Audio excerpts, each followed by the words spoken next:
안녕하세요. 청년개미 뚜니의 100억 만들기입니다. 최근 한국예탁결제원에서 발표한 내용을 보면 해외 주식에 투자하고 있는 개인 투자자들이 가장 많이 보유하고 있는 ETF 종목은 QQQ이며 올해 1월 순매수 상위 10개 종목 중 나스닥 3배 레버리지 상품이 1위를 달성할 정도로 한국인들의 엄청난 나스닥 사랑은 끊임없이 이어지고 있는데요. 그럴 만한 것이 나스닥 100 지수는 지난 10년간 총 685% 상승하였고 나스닥 100 3배 레버리지 상품인 TQQQ의 경우 11,700% 상승하는 경이로운 기록을 보여주었습니다. 그래서 오늘은 나스닥 100 지수를 추종하는 국내외 ETF를 소개해드리려고 하는데요. 가장 대표적인 QQQ와 QQQM, 그리고 국내에 상장된 코덱스 나스닥 100TR과 타이거 미국 나스닥 100의 비교를 통해 총 4개의 종목 중 나에게 맞는 종목은 어떤 종목인지 확인하시면 좋겠습니다.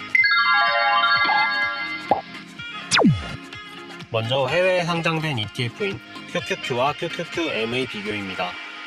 저번 영상에서 소개해드린 SPY와 SPY의 미니 버전인 SPLG처럼 QQQ와 QQQM 역시 같은 운용사에서 1주당 금액을 작게 만들어 상장시킨 관계라고 보시면 될 것 같습니다.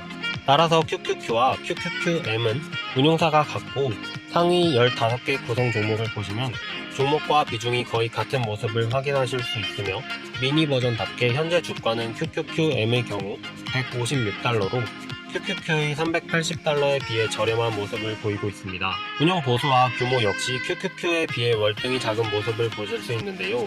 하지만 매도가 작지 않은 개인 투자자라면 거래하기에 큰 불편함은 없는 수준이다 라고 말씀드릴 수 있겠습니다. 다음으로 나스닥 100 지수를 추종하는 국내 상장 ETF인 코덱스 나스닥 100TR과 타이거 미국 나스닥 100을 비교해보겠습니다. 우선 저번 영상에서 말씀드린 것처럼 이름을 보시면 앞부분에는 운용사, 뒷부분에는 기초 자산이 나타나 있는 것을 보실 수 있는데요. 코덱스에서 출시한 상품의 경우 뒤에 TR이 붙어있는 차이점이 있습니다. TR은 토탈 리턴의 약자로 일반적으로 운용사는 ETF를 구성하고 투자하며 받은 배당을 분배금으로 돌려주게 되는데 이를 다시 지수에 재투자하는 상품이라고 생각하시면 될 것 같습니다. 두 종목의 구성 종목과 비중을 보시면 해외 ETF와 마찬가지로 거의 동일한 수준이며 보수율은 코덱스의 경우 0.05%, 타이거의 경우 0.07%, 크게 의미 있는 차이는 없는 것으로 확인되었습니다. 배당의 경우 코덱스는 재투자를, 타이거는 작년 한 해 230원을 지급하였으며 코덱스의 경우 상장한 지 1년이 채 되지 않은 종목인 만큼 타이거에 비해 규모는 크지 않지만 두 운용사 모두 국내에서 가장 우량한 운용사이기 때문에 국내 상장 ETF 역시 매도가 잦지 않은 개인 투자자라면 거래하는 데 큰 불편함은 없을 것으로 예상됩니다. 해외 상장 종목 QQQ와 QQQM, 그리고 국내 상장 종목인 코덱스 나스닥 100TR과 타이거 미국 나스닥 100 모두 사실상 큰 차이가 없기 때문에 자신의 포트폴리오 비중을 만드는 데 무리가 없다면 해외 ETF는 QQQ, 국내 ETF는 타이거를 추천드리며 포트폴리오 구성에 있어 세세한 관리가 필요하신 분은 현재 주가가 낮고 보수율 역시 낮은 QQQM과 코덱스를 선택하시는 것을 추천드립니다. 그렇다면 해외 ETF와 국내 ETF의 경우 어떤 차이가 있을까요?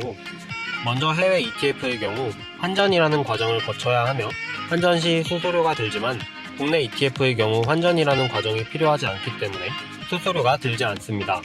따라서 간편할 뿐만 아니라 해외의 경우 22%의 양도세가 적용되는 반면 국내의 해당 ETF의 경우 15.4%의 보유기간 과세가 적용되어 금융소득의 구간에 따라 유리할 수 있다는 장점이 있습니다.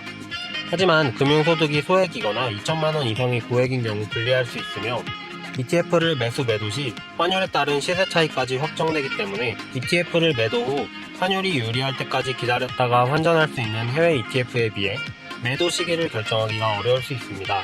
하지만 ETF의 경우 언제든 매도가 가능하기 때문에 고액을 한 번에 투자하는 자산가가 아닌 평범한 개인 투자자라면 우선 자신에게 가장 편한 방법이 국내인지 해외인지 정하고 두 가지 ETF 중 자신에게 부담 없는 가격의 ETF를 먼저 매수해보시는 것을 추천드립니다.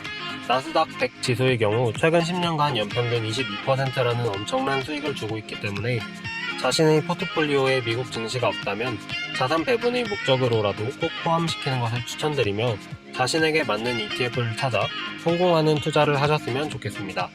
그럼 영상을 마치겠습니다. 시청해주셔서 감사합니다.